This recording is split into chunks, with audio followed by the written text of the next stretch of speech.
semuanya? Sehat ya? Nah, semoga Pak Jufri juga bersama semuanya di sini keadaannya sehat semuanya ya. Amin. Nah, sebelum kita mulai, salah satu dari kalian mungkin berdoa. Coba duduk, siap gerak. Berdoa mulai. Berdoa selesai. Ya, terima kasih. Hari ini yang kelas 10 ini saya akan dulu ya. Adrian, Belinda, Cornelia. Pada pertemuan kali ini kita kan kemarin sudah membahas banyak mengenai materi tentang apa? Kerajaan Indonesia. Ya, benar, kerajaan dulu dan India. Jadi kita pada pertemuan hari ini kita akan mempelajari tentang teori-teori masuknya Islam ke Indonesia atau masuknya Islam ke Indonesia.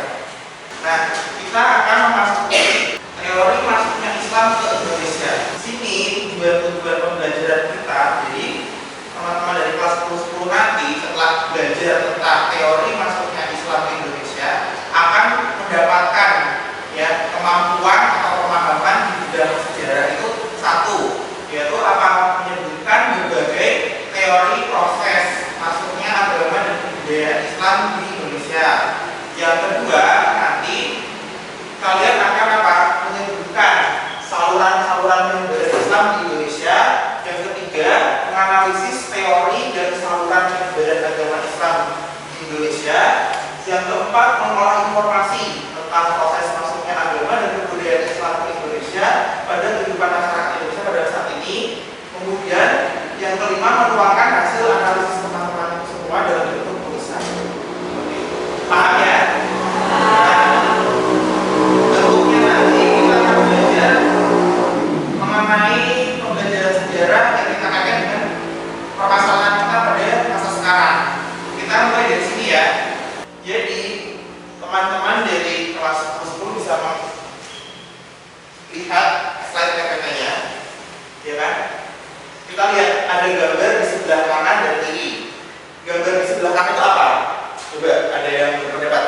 Ya, itu namanya kok bisa namanya Google. Tahu dari mana? Apa yang Mbak Dewi bisa tahu dari gambar itu?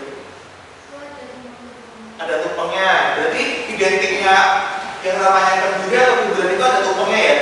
Tumpengnya seperti itu ya, kayak apa tuh namanya kerucut gitu ya? Pasti ada tumpengnya. Artinya kan di lingkungan semuanya teman-teman di sini kalau di rumah sering kan melihat ada yang namanya kegiatan kenduri atau kuburan itu kan. Nah, dalam rangka apa sih biasanya kenduri itu? Ada yang tahu nggak? Ya, perayaan apa biasanya? Syukuran. Kemudian dalam rangka syukuran apa? Ulang tahun. Kemudian hasil panen. Kemudian apa lagi? Ada kelahiran bayi ya kan. Terus pertanyaan kedua, mengapa budaya itu masih berlangsung? Kenduri itu di dalam lingkup kita sehari-hari itu kenapa masih berlangsung? Hubungannya dengan pembelajaran kita, bagaimana dengan perkembangan masuknya Islam di Indonesia? Apakah apa tadi namanya budaya itu mempengaruhi kehidupan masyarakat Islam di Indonesia? Nanti kita akan bahas selanjutnya. Nah, sebelumnya perlu teman-teman ketahui bahwa Islam itu masuk ke Indonesia itu melalui beberapa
Di situ kita mengetahui kan, tadi Islam itu masuk ke Indonesia itu melalui beberapa jalur, ya kan? Nah, di situ dibahas tadi bahwa Islam itu mudah diterima karena satu, masuknya aja simple dengan apa tadi ucapkan kalimat syahadat, ya kan? Jadi itu mudah. Yang kedua apa tadi dengan pendekatan-pendekatan kebudayaan, ya kan? Karena di Islam tadi tidak mengenal yang namanya apa tadi kalau dulu kasta, jadi tidak mengenal kasta, jadi dia tetap menganggap semua orang itu baik laki-laki maupun perempuan itu punya derajat yang sama. Teman-teman dari kelas 10 kalau mau mengakses pembelajaran sejarah, misalnya belum paham ada di paket, bisa langsung akses historik Indonesia. Kita review nih dari video tadi, berarti kita tahu apa tadi jalur masuknya siswa ke Indonesia atau Nusantara. Jalur yang pertama tadi namanya apa?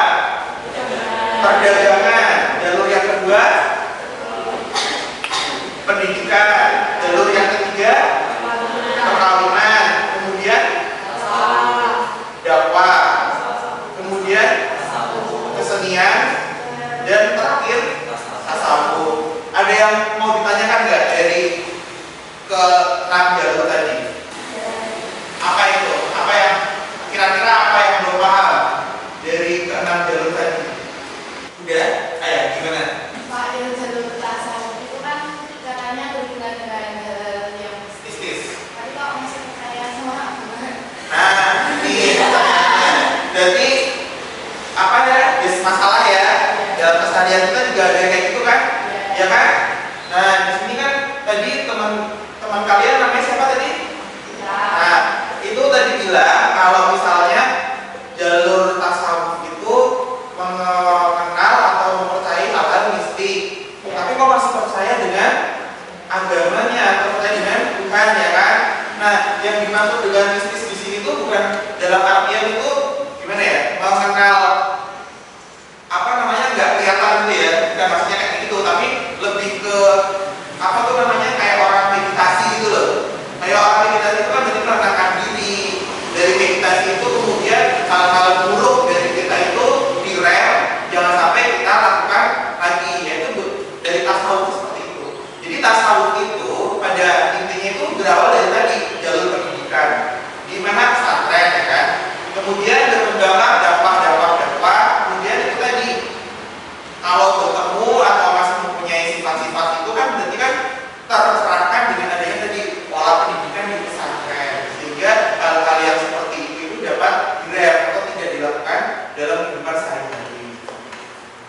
Tapi tetap aja sih tetap percaya sama Tuhan. Hanya saja orang melihatnya bahwa hal-hal mistis itu misalnya gini, hal-hal mistis itu orangnya terlalu misalnya alim banget gitu loh. Jadi terlalu apa ya namanya tidak mau menyentuh hal-hal yang negatif seperti itu. Jadi menganggap dirinya itu sudah sangat suci seperti itu. Nah itu kalau di yang namanya tasawuf seperti itu. Paham ya? Nah untuk lebih apa namanya kita membedah lagi masalah-masalah dalam keseharian kita tentang apa namanya tadi perkembangan penyebaran Islam di Indonesia, kita akan buat kelompok ya kan? Buat kelompok aja. Nanti satu kelompok berarti 4 aja ya. 4 nanti ada yang 6. Ada yang berapa tuh? 2 orang. Pas ya? Oh iya pas. Berarti pas semuanya. Jadi satu kelompok nanti kita akan membahas ini. Kelompok 1, kelompok 2, kelompok 3, dan kelompok 4. Jadi nanti kita akan melakukan diskusi belajar bersama tentang berbagai macam permasalahan yang dapat kita pecahkan. Kita temukan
Teori ini meyakini bahwa Islam dibawa oleh para pedagang dan oleh para musafir pada abad ke-7. Teori ini didukung oleh budaya harga dan lingkungan masyarakat Indonesia baik di kota dan pedesaan masih sering ada kegiatan penduri atau selamatan untuk suatu kegiatan, peristiwa atau peringatan kejadian tertentu yang disertai dengan doa-doa secara Islam. Sementara kalau budaya asal usulnya ke ajaran Islam tidak ada. Maka hal tersebut terjadi. Hal tersebut ada karena tradisi kenduri sudah ada sejak dulu dan bersifat turun-temurun. Bagaimana pendapatmu tentang budaya kenduri yang masih ada sampai sekarang? Menurut kami tidak ada masalah dengan tradisi tersebut. Justru kita sebagai anak muda sebaiknya melestarikan tradisi yang telah ada secara turun-temurun tentunya. Nomor 3, menurut kelompok kita, mengapa para pedagang waktu itu memilih jalur perairan atau laut untuk berdagang sekaligus menyebarkan Islam? Karena apa? Masa itu sarana transportasi yang memadai melalui perairan seperti kapal-kapal dagang, dan pada masa itu belum ditemukannya sarana transportasi udara serta jalur perairan merupakan penghubung antara satu benua dengan benua yang lain. Yang terakhir, mengapa Islam dapat cepat diterima oleh masyarakat Indonesia? Karena dalam Islam tidak mengenal sistem sosial kasta seperti agama Hindu. Selain itu, cara masuk Islam sangat sederhana, yaitu membaca dua kalimat syahadat. Begitu juga dengan tata cara peribadatannya. Dalam penyebarannya, Islam juga menggunakan pendekatan yang mudah diterima di kalangan masyarakat, juga tidak mengusik tradisi dan kepercayaan yang sudah ada. Baik, ada yang mau ditanyakan ke kelompok 1? Apa yang kira-kira mau ditanyakan? Tidak ada. Jadi kita lanjutkan ke kelompok selanjutnya. Jadi kelompok selanjutnya. Jadi kita berikan kesimpulan-kesimpulan ya dari diskusi kita berkaitan dengan basic masalah yang kita temukan dalam pembelajaran ini. Jadi kita akan bahas tadi sampai di kenduri ya, sampai di kenduri. Nah, kita berlanjut. Jadi sistem kenduri tadi itu kan sebenarnya budaya yang udah ada sebelum ya kan Islam itu berkembang di Indonesia udah ada duluan. Semenjak adanya peradaban Hindu ya kan, Hindu itu dulu udah mengenal yang namanya sistem kenduri ya. Jadi itu berkembang dari dulu sampai sekarang gitu kan. Kayak logikanya kan gini ya, kalau misalnya manusia itu dari dulu, dari manusia purba itu kan udah berkembang biak ya nggak sih? Sampai sekarang tuh manusia juga melakukan proses perkembang biakan gitu kan. Itu bukan budaya, itu juga gini, disebut budaya itu bukan ya? Bukan ya, memang udah jalan kehidupan ya kayak gitu. Nah, begitu juga dengan kenduri itu juga merupakan hasil budaya dari dulu sebelum Islam itu datang. Ya kan, masa Hindu itu ada pengenal kenduri dengan tadi ciri utamanya adalah adanya nasi tumpeng, impung, sayuran dan sebagainya. Itu kan tujuannya untuk keselamatan. Makanya kan seperti itu. Padahal kalau di Islam, agama Islam itu adalah bagaimana kita itu bersedekah, ya kan? Bersedekah antar sesama seperti itu intinya gitu kan. Tapi kan cerita-cerita yang berkembang di kita itu makanan itu dipersembahkan kepada orang yang sudah meninggal itu kan, seperti itu ya. Oke, itu enggak? Kira-kira di lingkungan teman-teman seperti enggak? Ada cerita-cerita seperti itu kan kalau dengar-dengar ya kan? Nah, kurang lebih seperti itu. Jadi merupakan budaya yang terus berlanjut gitu kan, dan hubungannya dengan agama itu ternyata kita katakan di sini ternyata nggak ada hubungannya kan dengan agama. Memang dari dulu sampai sekarang memang sudah ada. Kalaupun nanti di suatu saat ada agama baru, misalnya namanya agama digital gitu. Nah, misalnya Tuhannya sudah digital atau apa gitu kan? Ya tetap aja ada yang namanya kenduri, pasti ada gitu kan. Entah itu bentuknya nanti kenduri digital gitu kan. Nah, kalau zaman sekarang kan ada kan, misalnya pesan sekarang aja udah ada kan namanya kenduri digital. Orang pesan nasi kenduri atau makanan kenduri lewat GoFood bisa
kita menemukan jalur-jalur perdagangan tadi ada apa aja?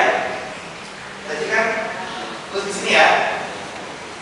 Jalur perdagangan, jalur penyebaran,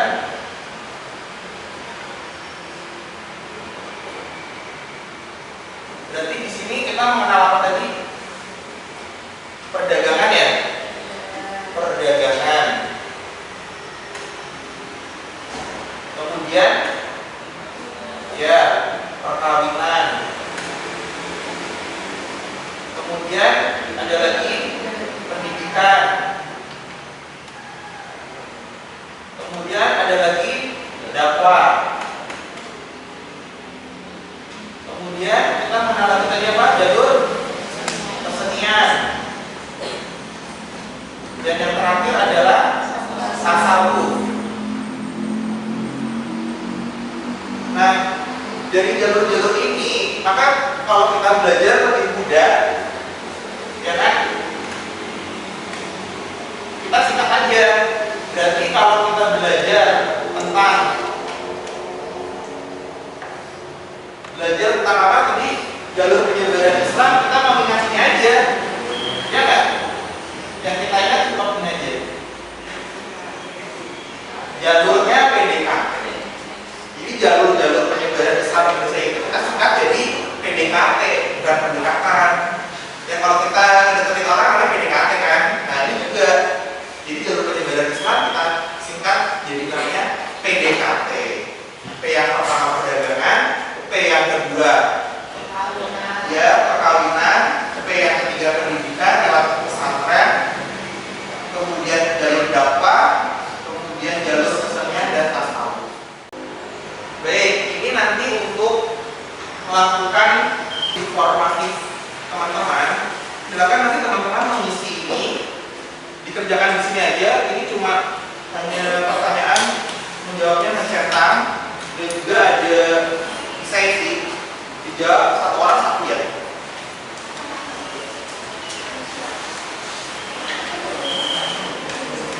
Langsung silakan disertakan.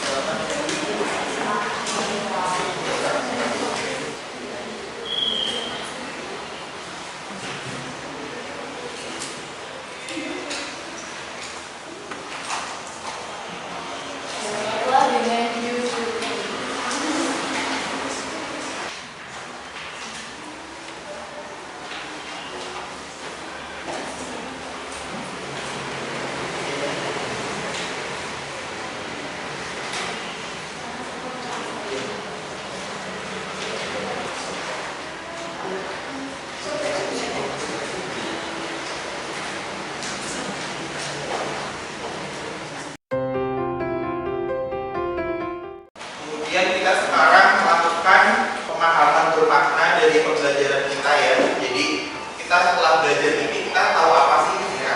Jadi kita mengetahui tadi bahwa Islam itu ternyata data Indonesia itu ada 3 teori, ya kan?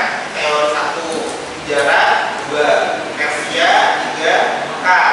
Dan jalurnya adalah penyebaran Islam kita jadi kita singkat sendiri dengan nama PDKT, yaitu perdagangan, perkawinan, pendidikan, dakwah, kesenian dan tasawuf. Nah, kemudian Islam sendiri tadi berkembang di Indonesia dengan cepat karena satu tidak mengenal sistem kasta, yang kedua cara masuk Islam juga mudah dengan menggunakan mengucapkan 2 kalimat syahadat. Kemudian yang ketiga menyesuaikan dengan budaya di Indonesia, sehingga itu mudah diterima.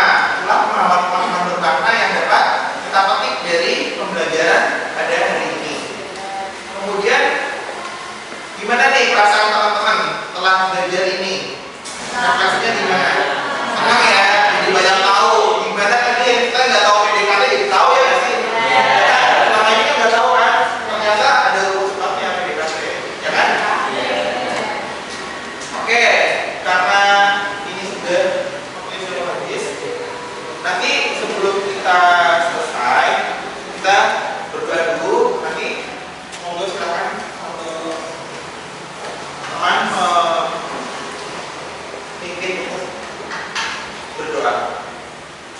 Coba duduk siapkan. Berdoa mulai.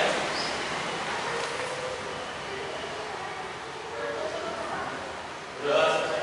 Ya, baik. Terima kasih atas perhatian teman-teman dari kelas